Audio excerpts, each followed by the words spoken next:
We hear a lot of perspectives on the Mankind podcast. Inclusion of a guest is not an endorsement of their views, and the opinions expressed here do not always represent the mission or values of the Mankind Project USA.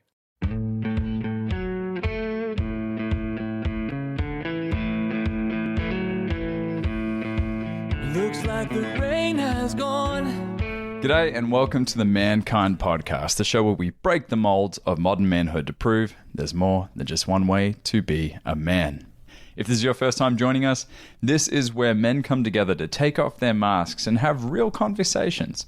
You know, we want to get away from the noise and the media's magnifying glass so that you and I, as men, with all of our differences, with all of our complexities, can grow as individuals, can become a part of the solutions rather than just argue and contribute to the problems. And so this is a place where men get to be real and men get to tackle the tough subjects.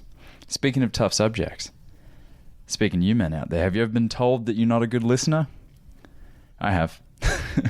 On many occasions. In fact, it's something that I've really endeavored to try and become better at, especially in my role here as the host of this podcast, as well as my work as a consultant in the business space. Listening is a skill that I think is easily overlooked for men because we've been engendered to believe that men don't listen, men don't feel. And what this has done is this has contributed to the growing divide in connection between us and others. And that's not just between men, women, non-binary folks. This is across the board. In fact, since the beginning of the 21st century, people have become increasingly disconnected from themselves, each other, and the world around them. There is this crisis of connection that is stemming from growing alienation, social isolation, fragmentation, and really modern society is now proving that we want far less to do with one another more than ever. Now, I say that we want far less to do with one another, but that actually isn't the case. That isn't true. In fact, we as human beings crave connection.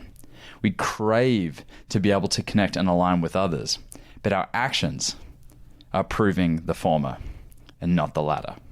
And so the signs of this crisis of connection are everywhere, from decreasing levels of empathy and trust to burgeoning cases of suicide, depression, loneliness. So this astronomical rise in inequality as well around the world has contributed equally to the critical nature of this moment. So for that exact reason, I want to present to you Dr. Crystal Clarke. Now, as of the recording of this interview, Crystal was the director of Patch, which is an organization stemming from NYU that is about healing these divides, creating bridges for connection by using research, by using innovative programs, and experiential development. And I was very fortunate to be invited by Dr. Niobe Way, who many of you might remember from episode 9 of the podcast, to join this program. And man, boy, has it changed my life. Has it changed how I listen? It has changed so much of how I approach just day-to-day interactions with others. I'm so grateful for this training, and I want you guys to have access to the keys and the gold that was inside of this training. And so if you out there want to create a deeper relationship with those around you, if you out there want to create better understanding and compassion for those that are different than you are, and if you out there want to be better understood, then this episode is for you. And so let's do our best to let go of the biases that we want to confirm, the assumptions that we bring into interactions, and let's tap into the humanity that is inside each and every one of us so that we can become a part of the change and we can be contributors to the deepening connection that we require to succeed as a society and as human beings. So I want you to enjoy this episode with Dr. Crystal Clarke. Enjoy. Crystal, take a moment to introduce yourself and let's find out some tools of how we can all become better listeners. Awesome. Thank you so much, Brandon, for inviting me on your podcast. I'm so excited to chat. My name is Crystal Clarke. I'm the director of PATCH, which is the Project for the Advancement of Our Common Humanity, a think tank at NYU. And I also serve as the director of the Listening Project. So it was really exciting to have you join our workshop, Brandon. And yeah, I'm excited to talk more about what the skills of listening and deep listening are today, and how we can use those skills to better connect with other people and to ourselves. And I'll tell you what, that the 4-day experience that I had with you guys was it was experiential.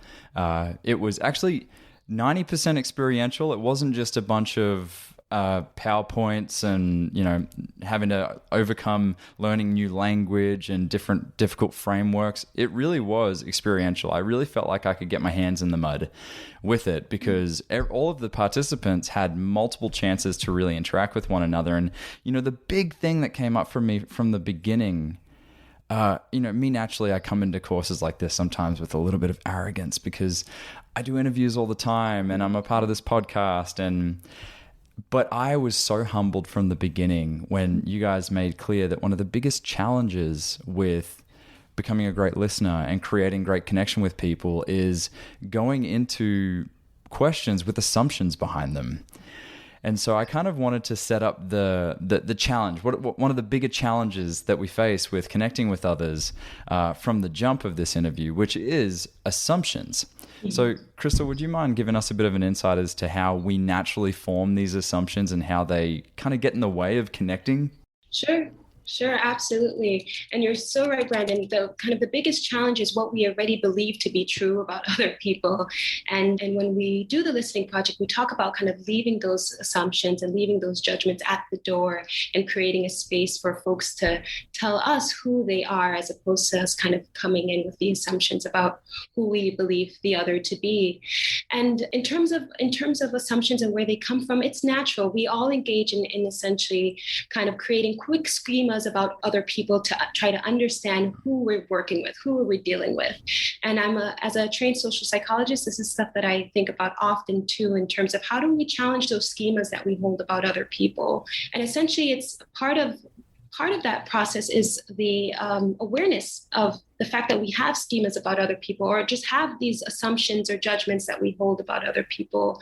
And how can we use interviewing or asking questions to really challenge those assumptions about others? And so it's very much a part of who we are as human beings, but kind of tapping into the awareness of that is kind of the first step of doing this work. Yeah, and that's so true. It's so natural. I feel like our brains want to create black and white to at least understand what's happening out there so that I know my place in it. Right. So whether that's around the workplace, whether that's around people different than I am, you know, non-white folk, it's like the brain naturally wants to create these models in my mind of why things are the way they are, which is kind of like a inherently arrogant approach to living, yet that is the operant conditioning of majority of the world. Is that things are black and white. We need to learn what's good and bad, what's right and wrong. And that definitely I've learned, it's led me to create distance between myself and those that are different than I am, because I just don't understand the difference, you know, the spaces in between. So this interviewing method and technique, although in the beginning felt very uncomfortable in a sense of it was just untrained, has now become like my number one tool when getting to know people. So I would love to kind of go into the kind of 5-part story that we learnt in the program of how that kind of sets up some of these assumptions, right? This black and white thinking. Sure. So the 5-part story, Brenda, that you're referring to is essentially what we consider our framework of PATCH and of the listening project. And the framework essentially explains part 1, who we are as humans, and specifically as humans, that we are inherently these relational beings who are caring and empathetic and need one another to thrive. And part 2 of this story is essentially what gets in the way. And what gets in the way really is that we live in this culture that promotes ideologies that privilege the self over others. So we value the self over meaningful connections. But then it's also premised on what we call in the project this hierarchy of humanists, or essentially, right, this experience in our culture where we deem some humans as more human than others. So we see and treat some people as being more human than others. And these ideologies are, you name it, right? They're class-based, they're race-based, they're gender-based, but essentially creating a world in which some folks are treated more human than others. And it's these ideologies that deaden our capacity for empathy for the people that we see on the bottom, right? These people that we treat as less human. So it deadens our capacity for empathy, but also for understanding and for simple care about other people. And the evidence of this, which is part 3 of the story, you can see it everywhere, right? Just turn on your TV, pick up a newspaper, social media, right? The evidence of this kind of disconnection between who we are as humans and the culture that we live in that devalues connection is everywhere. We see it in the spike of hate crimes. We see it in our disconnection from people, like this decline in empathy and trust of other human beings. And so the consequences of this is part 4 of the story, right? And we see it in a lot of different ways. We see it in the systemic way in which some folks have access to fundamental things like drinking water, right? And others don't. We see it in violence in our societies. We see it in increasing rates of loneliness. And so it just goes to show how kind of incessant the dangers of being disconnected from other people are in our individual lives, but also in society. Yeah. And so part 5 of this story is essentially the solutions to this crisis of connection. And the crisis of connection, or the solutions rather, are essentially interventions or experiences that really work to connect us to ourselves and to other people. How do we foster a greater sense of common humanity, a greater sense of connection between people we see as different from ourselves, but also people that we see as similar to ourselves as well? So those are the solutions to the crisis of connection. And the Listening Project essentially tries to kind of embody all of that in this teaching of transformative interviewing, a skill to foster connection and common humanity. The transformative interviewing, for the listener, understand that in the beginning, it might feel like an interview, but eventually the skills that are taught in this program become very second nature. Mm-hmm. And it just becomes conversation. And, I kind of arrogantly came into the program thinking, oh, well, I've done hundreds of interviews for the Mankind Project, for this podcast. I've been on stage. I do a lot of conversating with people. And I thought, oh, this is going to be easy. I felt so uncomfortable when I realized just how much I try to confirm my biases through questions that I ask, the assumptions that I have behind my questions, trying to confirm my own hypothesis, how many closed-ended questions I ask. Oh my gosh, I feel like I've just tried to sidestep all of these important skills in how to be a great interviewer, just how to have a great connection and how to connect with others. And this really came at a fantastic time for me because this course came around the time that we've been doing a lot of conversations around race and power and privilege and difference in the Mankind Project, especially on the podcast. Mm-hmm. And it aligned so beautifully when I was talking to my dear friend Paul. He was explaining to me that it's very easy for a white person like myself to see a person of color and say, help me understand, tell me, what it means to, and he was like, that's not my job. First of all, you're putting all the pressure on me to tell you about the Black experience. And number 2, I can't tell you about the Black experience. I can tell you about Paul's experience. And so my question changed to, what do you want me to know? Yes. About your experience? What, boom. From there, absolutely, so much deeper connection was formed and made when I was able to remove that race lens from the conversation to identify that those that may not have my skin color or those that might have been born in a country that isn't predominantly Anglo-Saxon, there is so much we can relate on outside of the blaringly obvious. Right. The things that we choose to argue over, the things we choose to debate around. The connection, really, the potential is there. Mm-hmm. We just need to have a different conversation. Absolutely, absolutely, Brandon. And what's powerful about the framework of Patch is that it gives nod to the reality that there are structures and ideologies and beliefs that make it so that people are being treated less than human, or being dehumanized on lines of race or of gender, of you name it. But at the core of the project is what you're speaking about, Brandon, right? The reality that there's a common humanity that we all share, right? Despite the color of our skin, our gender, our class. And if we can tap into that humanity about others, that's kind of the first step in doing the work of building bridges across social divides, right? How do we connect to other people's humanity? How do we recognize our own humanity and see that in others? And even that step of connecting based on, right, these basic experiences of us as humans can do a lot to kind of change the narrative about who we believe the other to be. And that's been what's been so powerful for me, has just been the challenge in the beginning of how to shape the question was very uncomfortable in the beginning, but I was able to find people close to me that would let me practice. I have a platform like this that I can practice live time, which is always nice. And it did not take long. It really did not take long to get to a place where it felt comfortable. Beautiful. Yeah. Where it felt a bit second nature. Again, of course, those same mistakes, a long-standing habit there of closed-ended questions and assumptive thinking.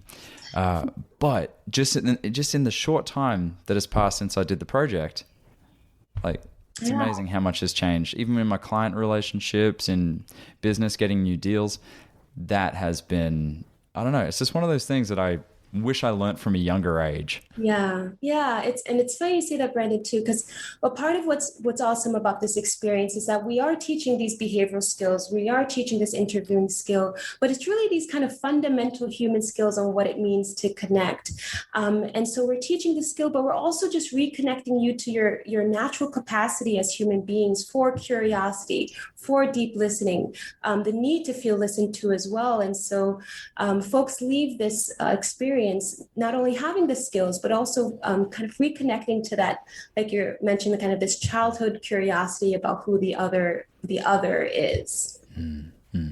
I would love to hear of some experiences you've had since gaining these skills, conversations you've had with friends or family. What are some experiences that stand out for you since you were able to, learn these skills and practice them? Yeah, So I find myself, since I do this work all the time, I find myself continuously kind of blown away about in terms of how I continue to build connections within relationships that I would consider close relationships. And I'm particularly thinking about my sisters, right? So sometimes I'll kind of, well, there's sometimes that I've practiced these skills, but it's actually become part of the way we just communicate now since I've been doing this work for how many years. But essentially my ability to just learn more about people who I thought I knew. And it's because of what we're talking about too. It's like, I'm thinking of my younger sister when I sat down and spoke to her and really consciously used these skills of asking open-ended questions and asking follow-up questions, how it really kind of challenged all the stuff that I thought was true about my sister, and really kind of created the space for her to tell me about who she is and the life that she's living. And so that's part of the experience of, I think, doing of this work. Like, it starts off as skills, but then it just becomes a part of how we communicate, about how we connect. And so it's just been an awesome experience to see my relationships deepening, right? Relationships that I've had my entire life deepening, because I'm restructuring, right, the questions that I ask, right? I'm leading from curiosity as opposed to assumptions that I hold about the people that I love and care about. I've definitely found since practicing these skills, even if I'm not hitting the nail on the head, I notice when it's happening. Right. I notice when I'm not hitting the mark or not asking the right questions, and that confirmation bias. Yeah, I can definitely find myself getting almost like an anger energy inside of me that's trying to confirm it. Like, well, yeah, this must be the case. Well, this must be happening. And to catch myself and be like, why am I so invested in being right now?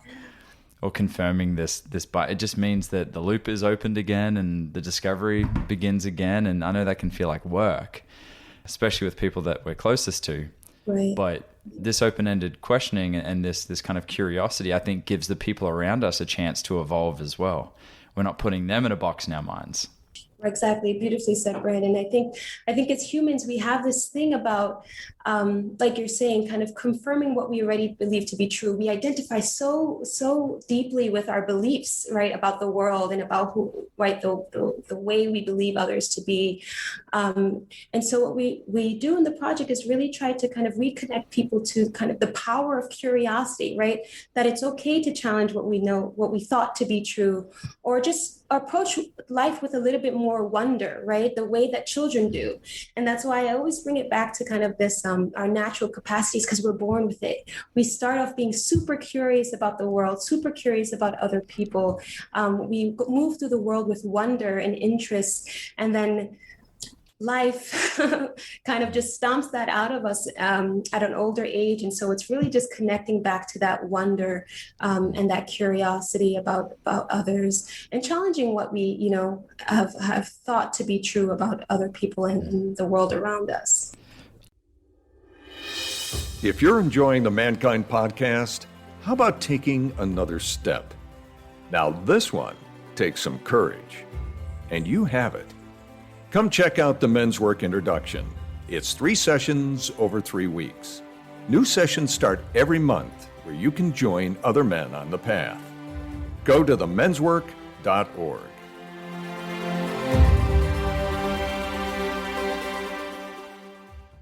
Yeah, absolutely. That kind of scientific mindset of like really trying to almost disprove ourselves sometimes to really look at it from all facets of how do I really have a well-rounded understanding of what's going on here, and to open that question up can be challenging, I'm sure, for many, where everywhere they look, they've got people that agree with their current conditioning.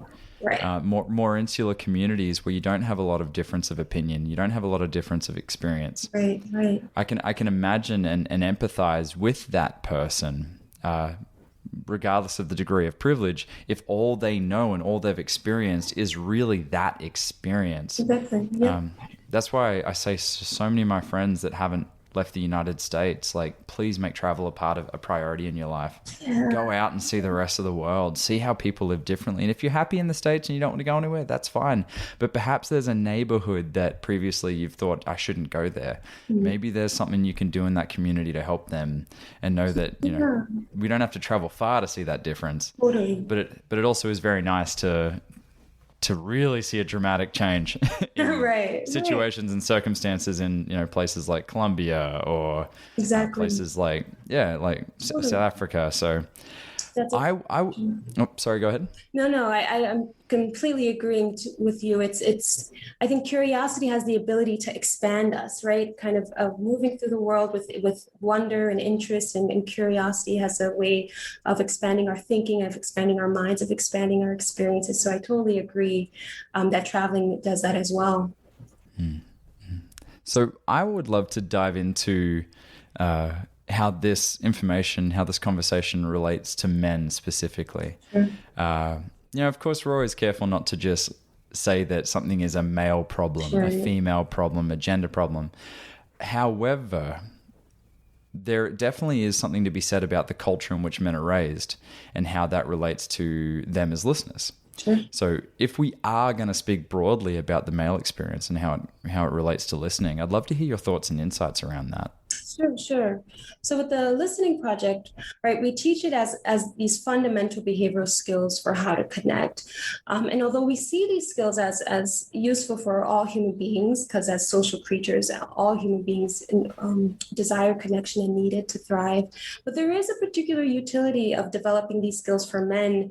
And that's really because of the culture that we live in, that has essentially told men that in order to be men, that you can think, but you can't feel, which is ridiculous, right? Because all humans both think and feel.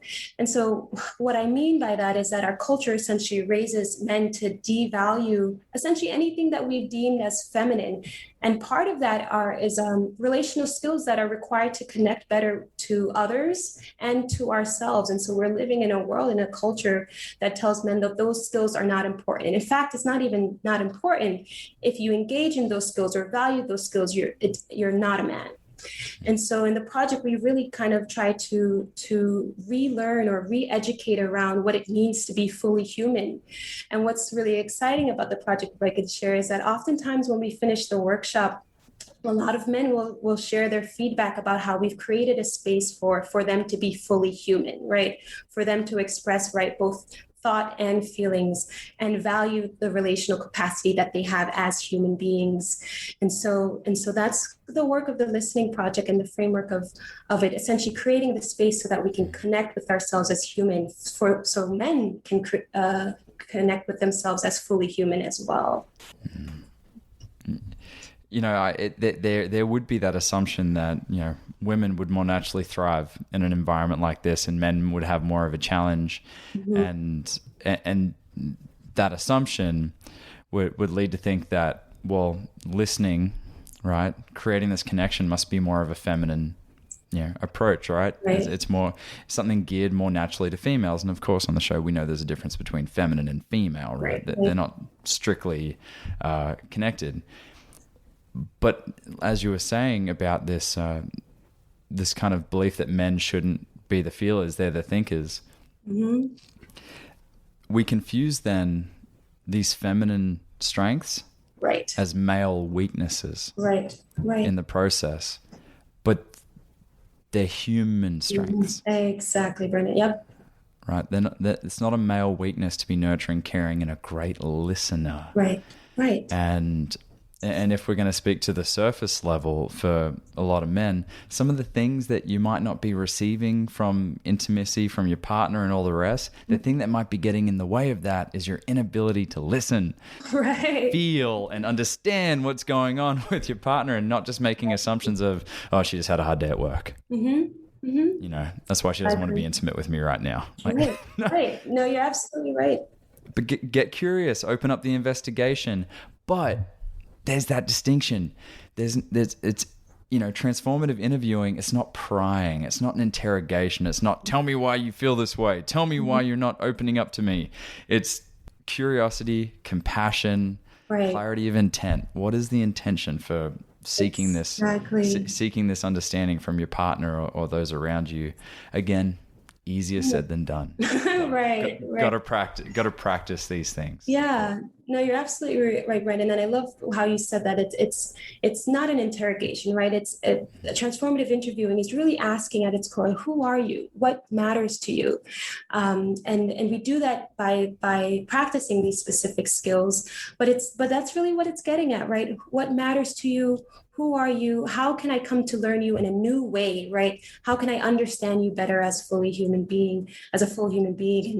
And part of, I think the work is also coming to the interview as fully human, right? Both thinking and feeling. And I know for men, like we're talking about, those relational skills are what we've kind of marginalized for men or devalued for men. And so it's really a way to connect to other people, but also to connect to yourselves. And I think that's why I think men have found this experience particularly really exciting, because of the space that we've created that normalizes these basic human skills. And something I'm dying to ask you, Crystal, and for you to expand on for the listener is, connection being a fundamental part, right, of the mission of this project. You guys taught the difference between thin and thick questions. Are you able to give us an example of the difference between the two, and some examples that we as listeners can walk away with and start practicing with our friends and partners and those that perhaps we don't know yet? Sure. So we talk about thin versus thick questions or thin versus thick connections. And you can think about a thick connection as what we're striving forward towards in the project. And so, for example, thin connection might be, right, the way that we kind of have interactions in our everyday life. So what do you do for a living? What's your major? Did you watch the game on the weekend? Right, exactly, right. Kind of these questions that they're curious. They want to get to know you. It's a kind of suggesting that I want to get to know you, but not in this deep and profound kind of way about who you are at your core. Thicker questions try to get at that. And so, for example, a thick question would be kind of, what's your favorite childhood memory? Or what's your biggest fear and why? Or what do you desire the most in life? And these questions do a couple of things. First, they kind of tap into experiences and memories that we hold. And as you know, right, tapping into those experiences and memories really are a part of a part of the experiences that have shaped us. And those experiences are really impactful in terms of what we now believe is important to us, and the things that have shaped us kind of come through all of these memories and experiences. The other part of that is that these thicker questions really kind of create the space, right? They're open-ended questions that create a space for people to tell us what matters to them. And so in the project, we really talk about, encourage asking more thicker questions that kind of tap into to who we are as humans at the core, and the experiences that have been shaped and have impacted us along the way. The distinction I made in my brain between thick and thin questions is, I imagine, do you remember the show King of the Hill? Yeah, I know that show. Yeah, the 4 guys out on the front lawn drinking beers going, yep. Right. Yep. Right. No one's really going there to actually like get to know one another better. We just have these assumptions of the 4 guys that are standing there, and the thick relationships I have with my friends are the ride or die kind of mates. You know, the ones that have access to just about anything they want to know, because through their thick questions, through my thick questions, we've built that trust. Sure, exactly. And do you think there needs to be a distinction made between, you know, who you ask thick questions to? Do you feel like you have to, like, you don't really have access or a right to certain information? How do you kind of navigate the line between, do I just go up to someone at the bus stop and says, tell me, what's your greatest ambitions in life? Yes, no, that's a great question, Brandon. And a part of this work is relationship building too, right? Trust plays a huge role in this work, right? That in order for people kind of to divulge what their biggest fear is, there has to be some level of camaraderie. But actually, you would be surprised, Brandon, how many folks kind of are eager to share these, what we call as kind of these big questions, because we're never really asked them, right? We have all of these experiences and all of these feelings and desires about life and what it means to be humans, but very little opportunity to express them. So even folks that I will say, even folks that I've interviewed who are strangers, when I kind of led with that curiosity, and of course with kind of the preface of, you don't have to answer this if you don't want to, but folks where I've been genuinely curious about kind of these big questions, these thick questions, they've been really willing to answer, and I think part of that is because nobody ever asks. But with that said, I do think there is something to be said about trust and making sure that the relationship is a safe one in which those questions can be received, and that the person receiving those questions trusts you as the interviewer to kind of carry that information with respect and dignity and integrity. Thank you for making that distinguishment too, because I have, when I learned certain tools around connection, when I learned that I love to get to know people, I didn't see it as a barrier anymore. Like, I definitely found myself jumping in the deep end, and I wasn't prepared to receive certain answers. And so these tools I find now are very helpful to be able to just have that openness in mind to go, I have no idea where this is going to go. And that's the fun part of it. That's the exciting part of it. That's the interesting part that we just like, who knows where this is going to go. Exactly. But you guys are co-creating an experience when you have those interactions, and get a chance to learn something new about yourself, new about them, and just the role plays that we did, not the role plays, but the practicing of the questions that we did. I had oh my gosh. So she was one of the professors at NYU, and she was coming into the program to learn how to work with those in her lab. In her lab more efficiently, and to get to know them better, not just to see them as those that are just in the lab to do the work. Right. And I was thinking, gosh, I have this remarkable intellect that I'm going to be interviewing. And I was nervous because I've previously and sometimes hold these judgments of myself because I didn't follow through with university. I dropped out. I've created these barriers between myself and those that have really excelled in academia, that have really gone places with their incredible minds. Our conversation didn't go anywhere near any of that. She was talking about how in love she was with her husband and these moments on the beach where she didn't care about her academic work. She was just feet in the sand, and just the layers that us as human beings have, to see that beauty seen in her and her to experience, and the smile on her face. And I was like, I've known her barely for 4 days. Yeah. And we just had such an incredible conversation, and she really exposed her heart to me in that exchange. So I'm excited to keep practicing with these tools and keep playing around with them, because I know these are going to be something that I'm going to have with me for the rest of my life. Absolutely. It becomes kind of integrated into what it means to connect with other human beings. And so after some time, it doesn't even seem as like a skill, right? That's something that you've learned. And I think that's the exciting part of it, that you don't have to be an expert in this, right? You just need to kind of awaken that curiosity and kind of hone some of these skills in order to do this work. And just to comment on that experience with the professor, I think that's the beauty of thicker questions, right? We come to learn so much more about people through these thick questions, right? I mean, certainly, don't get me wrong, there are thin questions that allow you to learn some information, like I'm from Brooklyn, New York. That certainly does say something about who I am, but it doesn't tell you about the stuff that keeps me up at night, the stuff that I hold dearest, the stuff that I desire. And so it's those thicker questions that kind of do that job, and allow for a better sense of connection as human beings.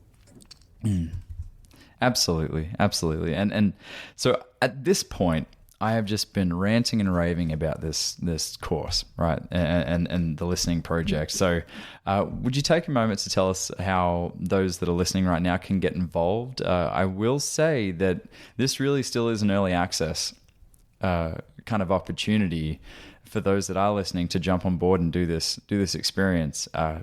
It's something that I would love to do again, would jump at the opportunity to do again. So, Crystal, please take a moment to tell us how people can get involved and find out more information. Absolutely.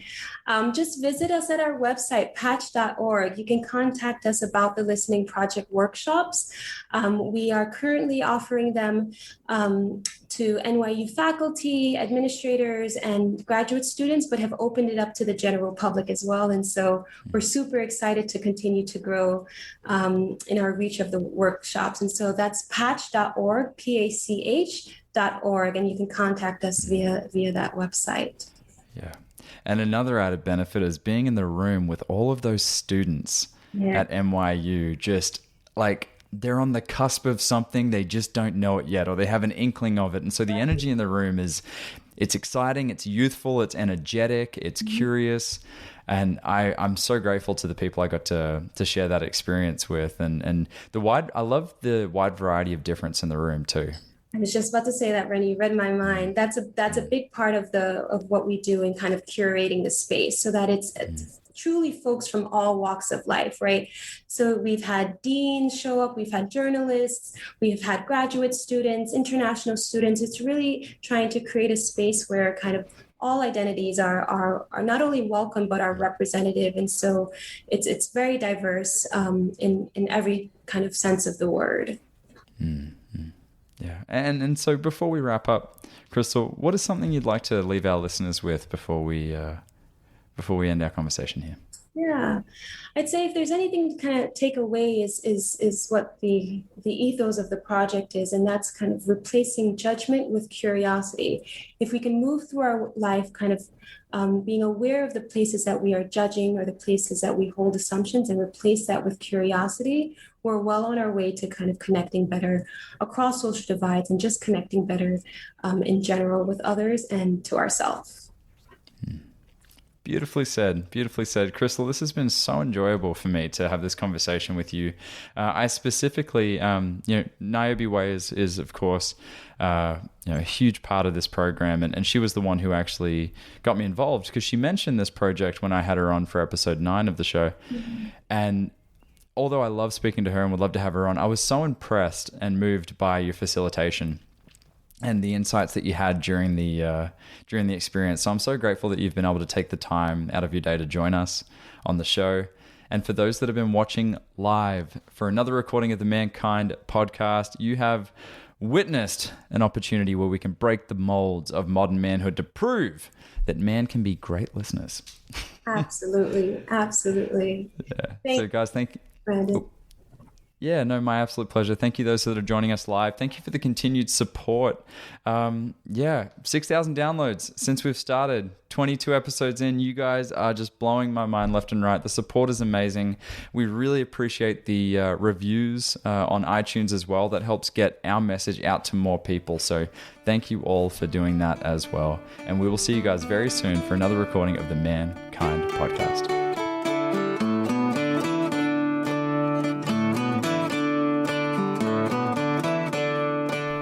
Well, there you have it, another powerful interview with, gosh, I'm lucky with the guests that we get on the show. I'm telling you, I am so grateful for the remarkable work and the heavy lifting that many of our guests have done to get to this stage of their lives, and then we get to reap the benefits. I mean, I just get to have a conversation, and they get to impart their decades of experience onto us so that we can do better for the world, so that we can be the effectors of change. And so Dr. Crystal Clarke, thank you so much again. And if you guys out there want to find out more about her and her work, go to drcrystalclarke.com. That's Clarke with an E on the end. So drcrystalclarke.com. You can find her on Instagram, where you can find out more about her work and how she's helping heal social divides through her practice, through her education, through her consulting. So if you individually or your organization want to have her come in and facilitate workshops and help you guys as a group heal some of those divides, create those tough conversations, and to be able to move past as with deeper connection, be sure to check her out. Also, be sure to check out the Listening Project at NYU. I'll have the links to that in the show notes. It has been one of my favorite courses, I have to say, to this date in my life that I've been a part of, and I've been a part of easily over 100, so you're really going to love that. And also check out Dr. Niobe Way's book, The Crisis of Connection. This book has basically illuminated all of the information that has gone behind this conversation, as well as I think does a beautiful job of painting the picture of why we are in the state that we are as a society right now, as human beings.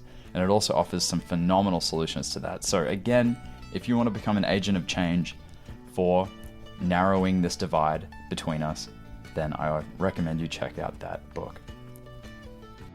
This has been the Mankind podcast, produced in association with the Mankind Project USA. I have been your host, Brandon Clift, and I personally want to thank our guests for joining us today and imparting their wisdom from their experiences in this amazing journey called life. And of course, I want to thank you, the listener, because through your attention and your support, you make it a heck of a lot easier for us to let men out there in the world know that they are not alone and that there is more than one way to be a man. Special thanks, of course, goes to my incredible team, Marketing and Communications Director Boyson Hodgson, producer and editor of this episode, Michael Russo, who makes me sound so much more intelligent than I actually am, so of course, special kudos goes there. And if you've been enjoying the music throughout this episode and all of our episodes, check out Jim, Donovan, and the Sun King Warriors. I have links to them in the show notes. Now, the fee for this episode is simple. If you found gold and insights that you believe could benefit your loved ones and those you care about, be sure to share it with them. And of course, remember that life doesn't happen to us, it happens for us, so long as we rip the pen out of fate's hand and become the author of our own story. So my friend, pick up the pen and we'll see you next week. Lots of love.